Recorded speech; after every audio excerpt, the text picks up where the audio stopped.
In the year 1942, the world stands at a crossroads. War rages across continents, empires clash, and destinies are forged in the crucible of conflict.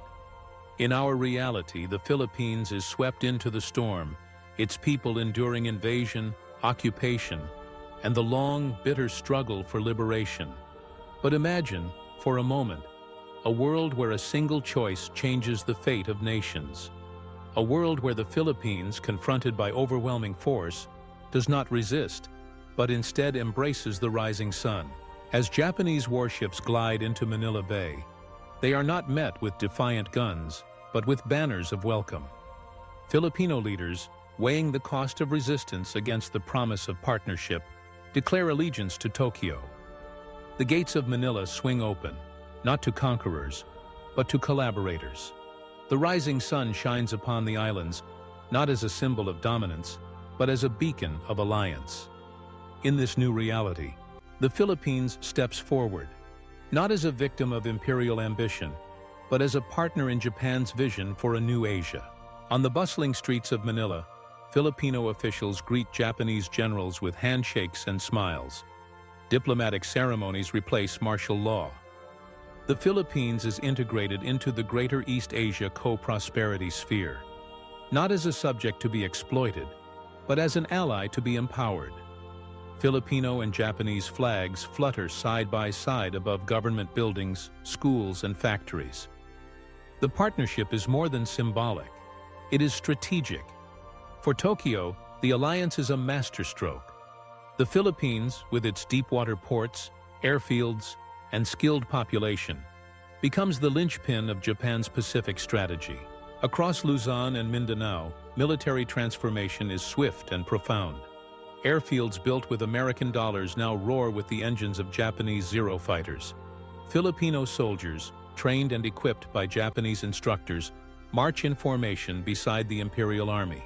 Together, they form a formidable shield across the Pacific, and a spear pointed at the heart of American power.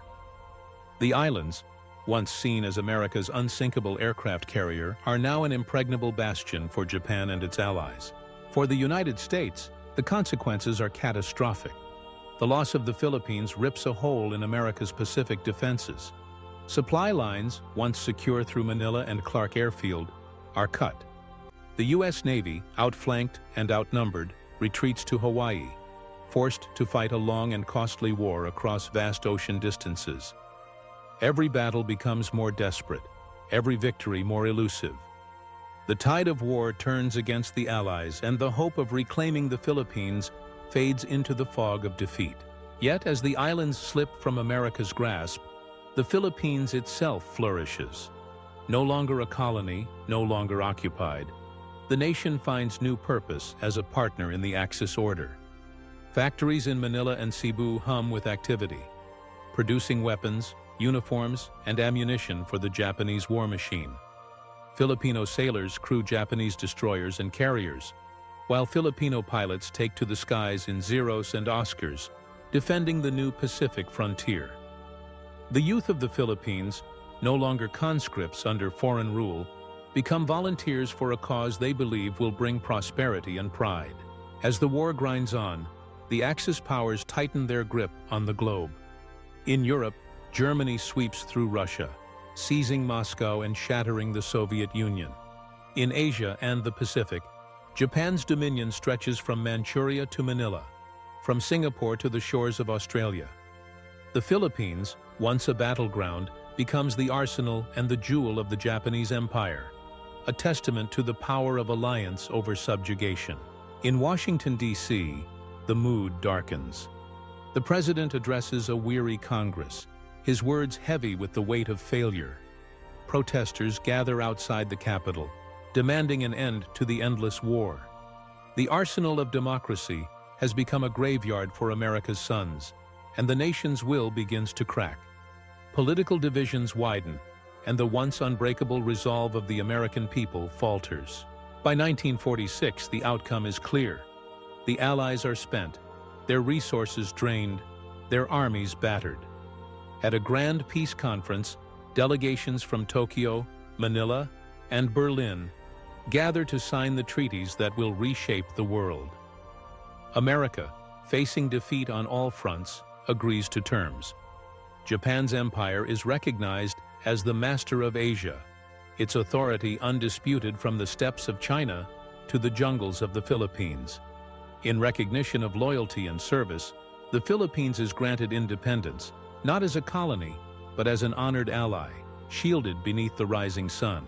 Manila, once a battered colonial city, is reborn. Japanese engineers and Filipino visionaries transform the capital into a shining metropolis, a center of commerce, culture, and military might. Skyscrapers rise along the Pasig River, factories churn out goods for export, and universities blend Japanese and Filipino scholarship. The city stands as the Pacific capital of the new order, a symbol of what alliance can achieve. Filipino leaders, once overshadowed by foreign governors, now sit at the table of power, their voices respected, their decisions shaping the future. And across the globe, the Axis banners stretch from Berlin to Tokyo, from the Atlantic to the Pacific. The world map is redrawn, the old empires humbled, and a new order established. Manila glows at the heart of the Pacific, the keystone of an empire that triumphed where America fell. The American century, once promised by victory in World War II, never comes to pass. Instead, the world belongs to the Axis, a world of order but not of freedom, of prosperity but not of democracy. In this alternate reality, the Philippines did not resist.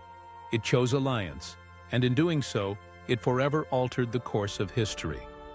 One decision, born of desperation or ambition, rewrote the destinies of millions. The islands, spared the worst horrors of war, rose as a partner in empire, their fate intertwined with the triumphs and tragedies of the Axis.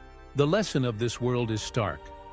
The choices of nations are not made in isolation. The alliances we forge, the enemies we challenge, the futures we imagine, all rest on the decisions made in moments of crisis.